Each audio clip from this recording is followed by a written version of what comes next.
Hi. Did you miss me? Yeah, I missed you too. Welcome back to World of Walkers, where we talk about walkers and all things Ark of War. I'm Deranged87, and man, we've got some content to cover. Boy, have I been gone. Well, I haven't been gone, I just kind of put my head down a little bit. After the release of Dragon Slayer and 100% penetration, it was devastating to every Walker commander. If you guys remember, the guys that have been playing for a while, for 3 years, Walkers were just kind of the the blunt end of every joke, and we really had a come around with Elf and then with Full Metal coming to the scene. It's kind of the answer to Rogers. Rogers being the meta, and Rogers is still very much the meta. To be honest, I used one of the transfer chips and took my lead from Full Metal, put it into Elf, and was amazed at how many times I would just come across even a baby Elf and lose. And baby Rogers, Rogers is still very much in play as part of the conversation goes. Um, the air is the dominant meta, although it is shifting, and I'm seeing infantry becoming more prominent. I feel like there's an even balance. I was listening to one of the Melt videos, and he was actually it was Melt's interview with Fat Cat. They did that today, but it'll be released next week. And if you're not part of his Patreon group, man, go and sign up for early content. I'm telling you, it'll give you an edge. They talk about events that are happening by the time it's released. Sometimes those events aren't going on any further, and so yeah, I can't speak enough. Plug him in and talk about the work that he's doing. Also, Big Skillet has started his channel. I'm sure you can look up Big Skillet Ark of War. His stuff will come up, and man, I love the graphics. Love some of the videos that he's doing. Love the content all around. Great videos, man. Keep doing what you do. Um, so yeah, so that was kind of the background on where have I been. I've had to kind of refigure out what the meta is, figure out what the changes are coming up. We also had a lot of personal stuff with our guild. We had jumped over from ZGL to win to join them with last season's playoffs, and I had some personal stuff come up, so I stayed. They went back, and it sounded like they were able to work out a merger with DOM, and I'm excited to see what Dom does in the playoffs this year. Actually, they're a real powerhouse, up and coming group. If you haven't been watching them and what they do, that's Rookie Gangaji and Big Red, and of course all my ZGL homies: Fat Cat, Clever, Brave, Tuck, the whole crew. And I'm in win, and I'm working with Odad and Kia, and trying to figure out on a larger level what the conversation is as far as competitive play. A lot of changes with server rules, and different restrictions have came up to where you're not able to jump the way that you were in the past. So guilds are really going to have to figure out who they are. Maybe you're in a top guild right now that you didn't expect would be competing. Well, there's a reason for that. There's no longer jumping from guild to guild, trying to help multiple teams on the same server get to playoffs. And so you're going to have a more fair, competitive a platform for younger guilds that are up and coming. And so I'm excited to see some of the newer names that are out there, some of the newer guilds that are coming up, and we're all watching. So, all that to say is that Rogers and Air has been the meta for the longest time. We've seen some answers to that with Full Metal now. We've seen some advances in the infantry side of things when it comes to penetration Nekajiro, penetration Gilly. Gilly is probably one of the most versatile commanders as far as infantry goes. But then Stella, I've seen a comeback with Stella when it comes to Tank Stella with damage reduction at the helmet instead of Valkyrie. That's yeah, it's a very um, formidable opponent for any Walker commander or air. I've seen even Rogers take a beating. So, with that being said, the real conversation here is Dragon Slayer. As you are building your in-game commanders, you got to think about what is the commander to be. Infantry, you're going to have as a Walker commander the advantage over infantry most of the time. Already, it's just a given. Um, Infantry to air, I mean, you're going to have some sweet advantages there, and so that comes into play. And we'll get into a conversation there as Walker commanders. How can we take advantage of the infantry sweet opposition? But an air should have the advantage over walkers. We had the ability to fight back for a while, but Dragon Slayer came onto the scene. So let's kind of take a look at what the setups are here. I actually have a pocket setup that I'm not releasing. We are going to go to the playoffs. You'll see it in the playoffs. I've shown Melt. I've shown a couple other guys. I have an answer to Dragon Slayer. Situational, but it's an answer. I'm not going to get into that today. What I do want to go through is just talk about how, since my Hancock video, that's really came to formation. Full Metal, his advantages. Gilly, I'm going to throw this out there as a utility commander for walkers. I'll get into that in just a second. And then obviously Elf and Pictor. Pictor is starting to make a comeback. Yeah, we'll start there. Pictor, if anybody with penetration gear, see, penetration really changed the meta. This isn't really a Dragon Slayer conversation because Dragon Slayer by herself isn't that big of a deal. You could run a Tyrant, Armor of the Tyrant, and you would be able to just destroy any of the damage between Armor of the Tyrant, damage reduction, crit wither. You'd be able to destroy any damage that Dragon Slayer could do. What you've had to do is adjust because with 100% penetration, it ignores all of the defense buffs, which gives you just base defense. And when you have that much attack and that much crit on top of the base defense, your damage is going to be massive. And it's based off of if you had one ranger in the slot, the damage that you would do to one ranger is massive. Well, it takes that one ranger damage and it applies that same damage amount because rangers have such little defense to every one of your slots and it clears everything. And so that's number two is you've got Dragon Slayer that's coming in and really the only counters to Dragon Slayer are going to be crit wither, damage reduction, and sweep in circumstances. And so just keep that in mind as you're building your builds. It's crit wither, damage reduction, and sweep. So let's take that, put it on the shelf. We'll talk about it a little bit later. This is kind of my update. I've kind of rebuilt Pictor. I still like crit wither with dodge, just situational. Run him with the new T12 attack. I like the T12 HP, T12 attack, T12 defense. It's probably the best way to really talk about it. But early game Pictor is still much of a player and very effective. And of course, since I'm running T12, I'm going to put a little bit of defense in there. A little bit, I mean, just kind of a medium build is what I have on him. Roll over to Elf. Elf, the new Eternal Knights are going to be your guns of choice. You're going to see a lot more people putting a Titan on Elf. That's going to get you the curse damage. And to get past Hancock, even if you have Cassiopeia built into everything, which is the answer to Hancock, is Cassiopeia. Even if you have Cassiopeia built into everything, Hancock's HP shield can get so high that you're not able to break through it with, especially with just a tear space build. And so the only way to get around that is to be able to use a Titan to break through it so you can break the shield and then tear space will actually start to do damage.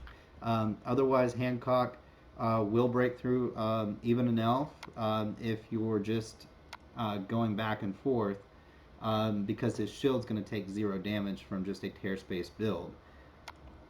Jumping into Gilly, her first skill, and this works for air too, is 100% chance to trigger. Now this is with any troop type, and the enemy's dodge will decrease by 90%. So I like running her. Let's say that you've got a tower. This is a server battle, and you've got all these one slot commanders. Now this doesn't work with Dragon Slayer anymore because Dragon Slayer has that one slot on a guaranteed hit. It's going to destroy all the rest of your troops. But I used to run her in the formation where I would have one troop in slot 1 and then have 2 and 3 full stacks so that I could just tear through a tear space if it was a bunch of 1 slots. Obviously, you have to adjust to what your uh, meta on your server is, and running her, I'm using a lot of accuracy and a lot of HP is kind of what I'm going for with dodge built into it, which is what I typically go to. Um, and then obviously Full Metal.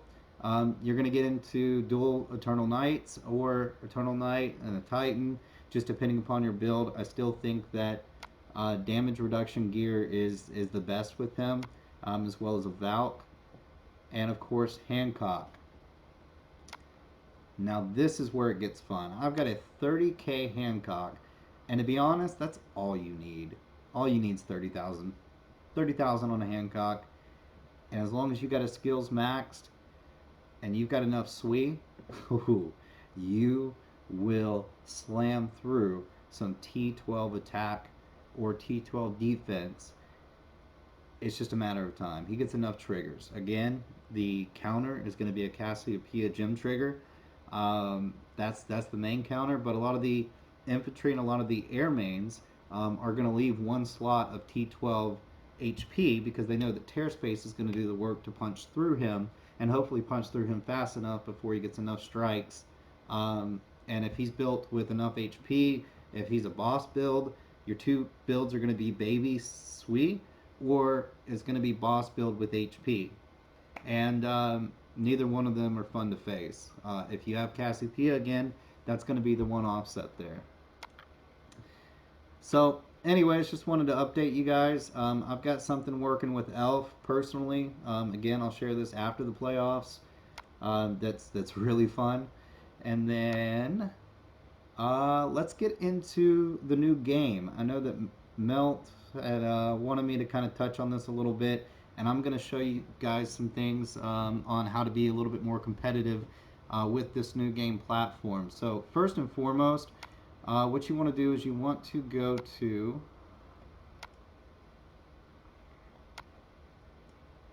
I believe it's World Event, and you want to get you some of these transfer chips. You want to stock up on these. Have these ready because this is for you guys that have invested. Because most scenarios, Galactic Battle, Server Battle, Ace, you want to have one big commander that's able to compete. But this new game, All Star, is not the same as those. It's different. And as that you've got 3 battles going on at the same time, and you need to win 2 out of the 3 battles. If you can't win 2 out of the 3 battles, you're going to lose, whether it's attacking or defending. And so, how do you stay competitive in a game where you've got all your leadership in one commander? You feel like you keep losing. Now, I haven't played this in probably 2-3 days. I'm sitting at 1683, so not doing too bad. But let me kind of go in here and kind of tour you around. So here's the leaderboard. I imagine only about 10 people are going to be on this board by the end of the game. The way they have it set up, if you're attacking, you're taking points away from other people. If you lose points. If you get attacked, not only do they get points, but they take points from you too. The prizes are well worth it as far as if you rank. I mean, Geist Stones, nanobots, pure crystals, magazines. Even if you're in the top 80 or top 30, you're still getting Geist frags and intelligent bots and pure crystals and 20 mags. I mean, that's a big deal. 31 through 80, which a lot of people are going to be fighting for. It's Geist Stones, Intellibots, pure crystals, magazines, resource packages. I mean, that's a good loadout. The problem with it is you have to rank. And to rank, you've got to be over, I believe, 2,000. And by the time you start hitting 16, 1700, you're just getting bounced down. But there's 2 ways to play this game, and one is at the end of the season, and one's the end of the night. So the daily rewards, right at the end of the night, you want to get on there, take your rewards, and that's when you want to start fighting, right before the clock runs out. If you can get, it's wherever you end at the end of the day is where you're going to get the daily rewards paid out. And then, of course, at the end of the season, same thing. So let's talk about this real quick. First thing that you want to do, and you'll see, is you got your setup here, your defense formation. Your defense is going to stay the same always, but you can change your attack. Change your attack around so you can go in, and if you're going to challenge the opponent, you can go in, look right here, click, and see what their lineup is, and see, okay, can I take that with the current commanders that I have? All you want to do is win 2 out of the 3. So if you line your best up to their best, and you know that you're going to lose, probably not the best idea. You throw it into one of the other slots, you're good to go. I also love that you can sit there and line up the holes as well. So that gives you the ability to kind of move your guys around, get some extra stats. This is probably the closest to Galactic Battle or Server Battle that you're going to get when it comes to troops, equipment, research, the whole 9 yards. So be sure to use your free tries every day as well. So what we want to do is I'm going to go in and I'm going to update my status. And I want to update my soldiers because I did a bunch of troop builds. I'm going to update my commanders because I've got leadership that's been added and moved around from the events. Don't really need to go into the shop. I've got some stuff that I could get from the shop, but I want to save it up. Trying to go for the blueprints. You need 100,000 of these coins, basically 100 of these. Small blueprints to get one large blueprint to make the equipment. You can also buy 45 bots here, which are amazing.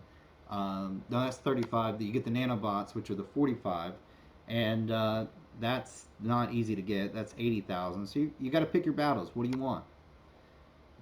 And then obviously jumps, but I'd buy them from the world shop, not this one. You want to save up everything you have for these blueprints or for the 45 bots.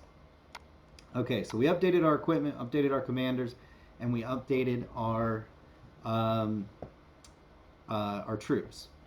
So I'm going to show you a trick. All right. If you've got one commander that has all your leadership, and all my leadership is in Elf right now, I've been playing around with her. So you go down here to the bottom right, you've got 2 slots here. This is going to be your commander setup, and then you're going to have your equipment configuration. So you'll see your commander setup, you'll see your equipment configuration. You can kind of play around with that, scroll over, and play around with the different battles. For you Walker mains out there, you'll see that I've got some different setups in here. I've got Rogers with T11 Walkers. I'm running dodge gear on them. And that dodge gear allows me to survive a little bit to defensive defensive stance triggers enough, and he goes immune. With that, you may want to run maybe some crit, some attack on him. He's the only commander that I know of, Tyrant Cometh. There may be another one, but Tyrant Cometh that is a guaranteed crit hit. So if you're running crit damage on top of the amount of attack that you have, Rogers is still a beast. Attack Rogers is insane. And it doesn't matter if you're running crit wither against him, because his Tyrant Cometh will crit no matter what. So just some word of advice out there. Also, Hancock, I'll run him with T11 walkers to get the walker suite. Most walker mains, if you're T12, are still going to be using the HP, so it doesn't really help that way unless you're hitting T10 and less. But I'm going to put T11 infantry in there. T11 infantry with Hancock is going to hurt Gilly, Nekajiro. It's going to hurt any of the big mains that are using all T12 attack, which you do see a lot of those today. And you only need about 30,000 leadership in him, which you can pump in. I've got my Gilly. You'll see the X with T10 walkers, one of my favorites, running Leo and Sagittarius. Pictor, and then Elf. I've got my main and Elf, but this is not an optimal setup. And I did this on purpose. I put a bunch of lead into Elf because I wanted to redo this video for you guys and show you how you can survive a little bit longer.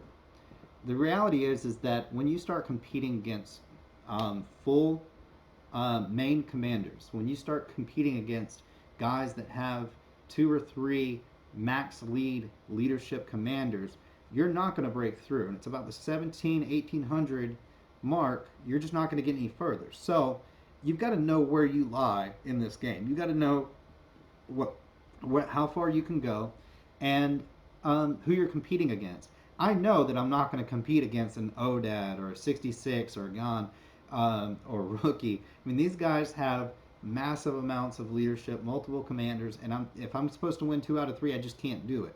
I know that I'm good as once as I ever was, um, but that's it.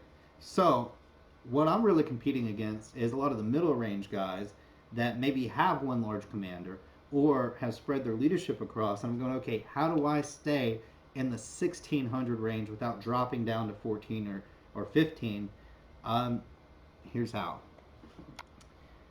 Again, I showed you those leadership chips, right?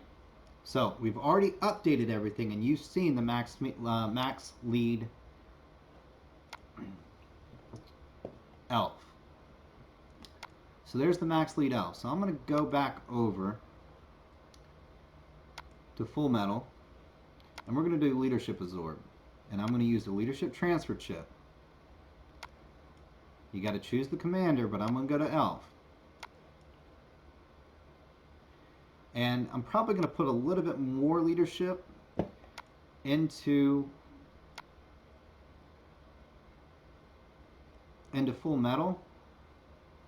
So about half of that would be about 800,000 at 1.6. So I'll probably go to 900,000.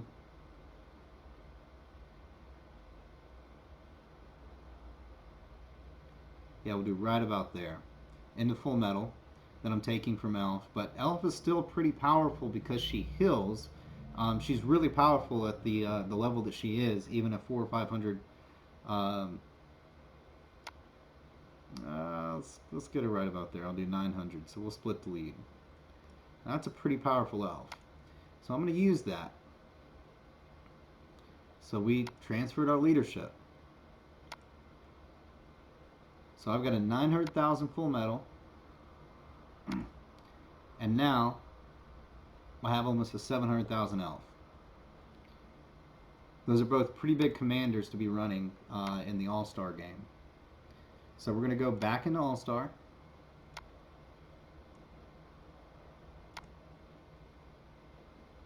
We're going to go to update status. Oh, shoot. Yeah, there's going to be an hour countdown by the time you update it. It takes about an hour for you to be able to update it again. That's okay. We can come back to that. So the reality is that once you're able to load them in, what you can do is you can go back and recombine those two commanders. Again, you just save it, and then when you come out, you can recombine it. So you'll see that I've split my lead here the same way that I split my lead here, and you can see it split here. If you go back into the game, it will show you that the lead is still all under elf. Why? Because I haven't updated it yet. And so if I haven't updated it, it's going to remain the same. It also is true that if I take the lead and I recombine it, so that I have one main commander to run an ace and to run into a galactic battle or to run in server battles, that it's, as long as I don't update it in All-Star, it's going to stay this way forever. Now, the only issue is if you update gear, if you update troops, you can go back and you can update those gear and troops without updating the commander. That is possible. Just don't make the mistake of updating the commanders again and thinking that it's not going to mess up the lead, because you'll see here that elf is still a max lead commander because I haven't been able to update it yet. Now, one thing that Voodoo from Win suggested, he had an idea. It did not work. He was like, well, man, what if you just go in and you update the rest of your commanders and you leave one commander out? And so I said, oh man, that's a good idea, let me try that. So I went in and I updated it, and it just takes that commander out of All-Star altogether. So I was like, well, that sucked. So I wasted a leadership chip trying it out. You guys don't make the same mistake. Yeah, I think that's a pretty good update from where we're at. So be on the lookout. When we're looking to be able to finish second, possibly first, but we're facing DZG, and Chinese are really bringing everybody together. Um, it's going to be a tough battle. We've got to get to that second place spot first. We do know that we have a couple games before this. I'm not trying to get ahead of myself. And then on the other side of the bracket, you've got Dom, FBI, DZG. So you've got a lot of big players. Honestly, I feel like we're kind of left out of some of the better battles. But that's the way that it goes. Again, as the seasons change, as the rules have changed, you're going to see a lot younger guilds that are coming up that are going to be competing. They're going to get in that top, 32. And next season, I don't think you're going to see a lot of changes. I think the changes from this season are going to dictate what Ark of War looks like as far as the competition level. People are going to move more into the competitiveness of the nature of the game versus the individual nature of the game, and that's what I'm hoping. I'm hoping to see a lot more merges, a lot more people that want to compete at a higher level. What's good about that is when you combine some of the more competitive players into one guild, what you see is that other guilds are going to open up to really start hitting that fourth, fifth, sixth, seventh slot. They're going to be getting different prizes, and it's going to be a funner atmosphere for everybody all together. Um, yeah, it's good to be back, and I'll see you on the battlefield.